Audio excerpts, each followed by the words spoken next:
So could Max Verstappen really quit Red Bull before 2028? Well, if Helmut Marko goes, maybe. So I've been reading more and more of the unstoppable biography of Max Verstappen, and I found it quite insightful in trying to understand what on earth is going on with this Red Bull malarkey, as well as finding out that his relationship with Helmut Marko goes back a very long time, him being instrumental into getting Verstappen on the F1 grid in the manner that he did, skipping GP2 altogether. Max Verstappen has waded in saying that if Helmut Marko is pushed out earlier, then he may walk as well, making the entire Red Bull kerfuffle even more complicated. Why is Red Bull mired in controversy despite the fact of their massive success?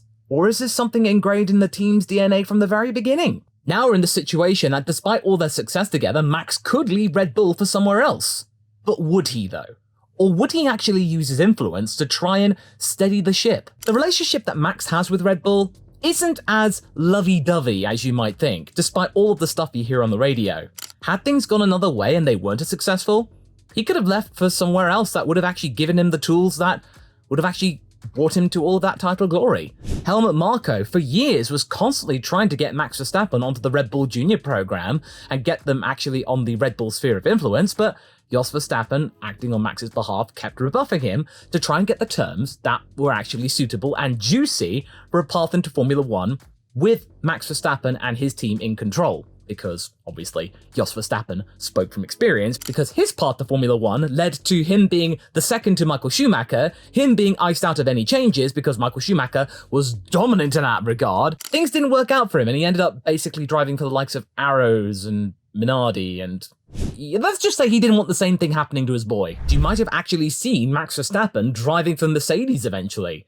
Maybe in the aftermath of Nico Rosberg retiring, 2017, we might have had a lineup of Lewis Hamilton and Max Verstappen. Heck, Max Verstappen could have gone to Ferrari if Ferrari actually managed to actually give him a good deal. But then again, would Ferrari have actually yielded any control to the Verstappen organization? If the team started to slip up and did not meet performance targets, they, the Verstappen camp, were actually well within their right to abort the contract and look somewhere else. They weren't loyal to Red Bull. As far as Jos and Max were concerned, this was just a temporary resting spot before they could actually get to titles. But we actually did see them getting to titles. If the advisor goes before he wants to, Max Verstappen could walk since he has a personal affinity with the straight-talking Austrian for overseeing his early career, more affinity than he probably has with the likes of Christian Horner. As if Red Bull needed any more drama surrounding them. But why do they always court drama? Why is it always like this? Well, I feel like it's deep-rooted within the Red Bull mantra in a way. This is something I really want to tackle in this video. Why are we even entertaining the ideas of possible snifters of power grabs and people leaving and Max Verstappen questioning his devotion to the team if things disrupt themselves? Put simply, the Red Bull organization, not just the F1 team, is a place that really likes to court controversy and bold stuff happening. It's part of their brand, it always has been, and yet the CEO was an absolute gent. You wonder why Dietrich Mateschitz and Helmut Marko actually got along famously? Well, that's because they were friends ever since they were young boys, embracing the idea of no risk, no fun whenever they got up to mischief. That's why Red Bull is synonymous with extreme sports and whatnot. They're not a brand or a racing team that plays softly. Yet Dietrich Mateschitz, if you actually met him, was actually quite a kind soul and gave people the time of day. He was the facilitator in Red Bull's success. He didn't get stuck into the daily grind of running a Formula One team or anything like that. If the guys he put in charge demanded something that would actually make the team better, he basically just wrote the checks. He was a gentle soul. But that soul is no longer there anymore, and that is a crying shame. The new CEO, Oliver Mintzlaff, not quite sure about his position or whether he's actually as amiable as the former CEO.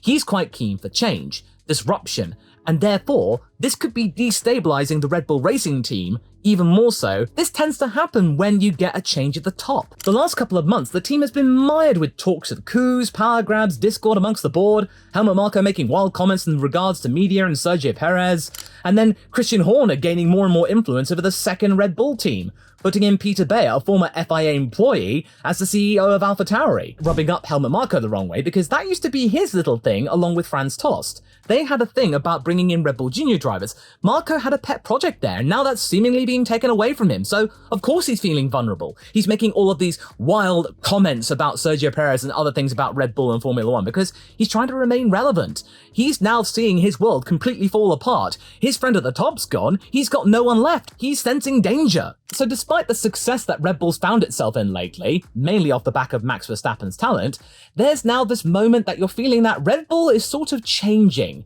that it's becoming something else, and it's also starting to become more something that Christian Horner wants to see. Christian Horner has been very experienced in running a Formula One team, and he was experienced before then with Arden International, and he and Helmut Marko saw eye to eye. They worked together for the longest time. Marko was very instrumental in getting Horner to where he is today. So therefore, you can actually start to see these two colleagues and maybe even friends starting to drift apart. Horner could maybe sense that he can make changes without the worry of destabilizing things because Mateschitz is no longer there. This is actually getting really, really spicy here, folks, because now you get this thing from Planet F1 stating that all of this could have changed back in 2007 when there was actually another bid to get Horner and Marko out of the way. So this isn't the first time this has happened, folks. This happened nearly 15 years ago. Because this is one of the few moments where Dietrich Mateschitz actually had a crisis of confidence in the abilities of Marko and Horner, because the team, they were doing okay. This was back before Red Bull became where they are today. 2009 was their turning point, but back in 2007, things weren't looking all that great. There was a supposed coup from the former Red Bull COO Danny Bahar to oust Horner and Marko, all amidst a worry about a lack of communication with the Austrian side of things from Mateschitz. He felt like they weren't really talking to them, but then Adrian Newey came to the rescue for the fact that his contract made things all the more difficult. Had it not been for Adrian Newey's contract, they might have actually had a change in the top at Red Bull Racing, and we might not have had the success with Vettel and what we got today. It could have been a completely different team. You can check out the Planet F1 article in detail, but it's really, really spicy. And you can understand why Adrian Newey had that clause in his contract after all of the chicanery he had at Williams and not being really heard. It was the influence of the CEO that kept things the way they were and why they're so good now. But now he's gone, things are changing. It just seems that Red Bull can't have a year with something tainting their success. 2021 had, well, you know what it had. 2022 had the confusion about whether or not Max got the title at Suzuka, and then he got to sit in that really weird room with that chair or something. Now you got 2023, and despite the fact they sealed both titles quite easily, you've now got all of this stuff happening in the background, people fighting amongst themselves trying to say who's going to be the influencing factor at Red Bull Racing. Christian Horner's trying to make a power play, and Helmut Marko is trying to remain relevant. Who of these two are actually going to win? And now you get Max Verstappen caught reportedly in the middle of all of it. This makes that whole Porsche debacle last year all the more fascinating. You remember that whole idea that Red Bull and Porsche were going to be working together about a custom deal with the powertrains operation? Well, that fell through mainly for the fact that Porsche were getting a little bit ahead of themselves, according to Christian Horner. They wanted to take a bigger slice of the pie than what was expected, and Christian Horner didn't like that. He didn't want to cede power to that operation, and therefore the entire deal at the 11th hour fell through, because apparently they had different DNA that wouldn't have actually sat well with the way that Red Bull was operating. He axed the deal before it got any further. Christian Horner is very keen to try and keep Red Bull racing the way he likes it, because as I said in a previous video earlier in the week, he is viewing his legacy, trying to make sure that the Red Bull racing operation is maintained in a way that he likes it. I'll leave a link to the video up here so you can get some proper details, but you can feel that Horner is sensing an opportunity to get what he wants, and the Red Bull board seems to be fully behind him. And as far as I can tell, no company or no man will sway him.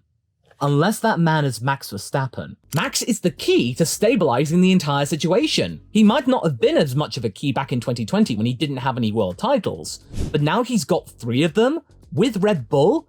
I think he could carry a lot of weight in determining where Red Bull Racing goes in the short-term future. Similar to what Michael Schumacher had at Ferrari. If Michael Schumacher wasn't happy about something, then it wouldn't go ahead. He is building that team, Red Bull, into what he wants and how it operates. If he doesn't like something, it won't happen. If he does, then it will. And what Max Verstappen wants isn't more power. What he wants is for things to stay exactly the same. Wait, what? Yeah. Max Verstappen wants stability, because in his mind, that's what works. This is exactly the thing that got him to where he is today. Helmut Marko praising his talents back in his youthful days, him getting into Toro Rosso, him getting into Formula One with Red Bull, that was all orchestrated by Marko. Horner was there as the boss, and therefore Red Bull developed into the winning car that it is today, beating Mercedes. So in Max's mind, he just thinks, well, what's the point of changing things? Don't get rid of Helmut Marko before he's ready to go himself. Don't get rid of Christian Horner, because he is instrumental in the day-to-day operations. He is trying to talk to the Red Bull board, seemingly behind closed doors, Max Verstappen, that things just need to remain consistent and constant. If you disrupt things and stir the pot too much, that's when things start to go awry.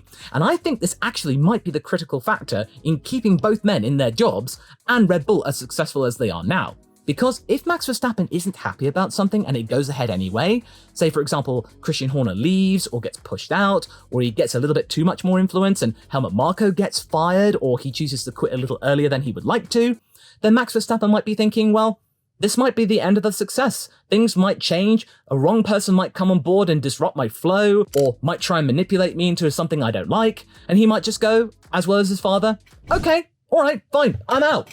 See you around. I don't care. I'm going to Ferrari. Because Red Bull quite like winning after years of not winning behind Mercedes. So I think that Max Verstappen, him coming out and trying to end all of this, him being the diplomat, him showing a side that his mother actually was very famous for, the diplomatic side of things, this might be the key to keeping Red Bull where it is, and actually a sign of peace. Peace and Max Verstappen, huh?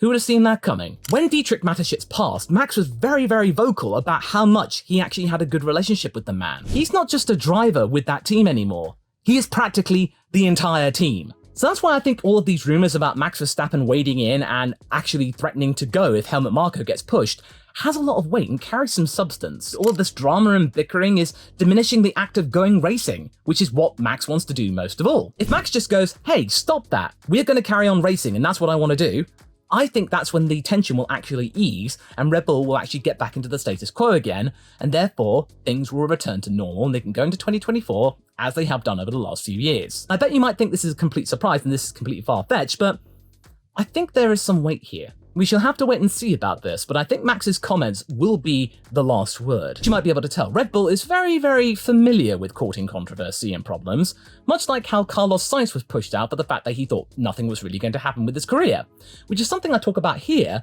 and why the junior program has become a bit of a mess.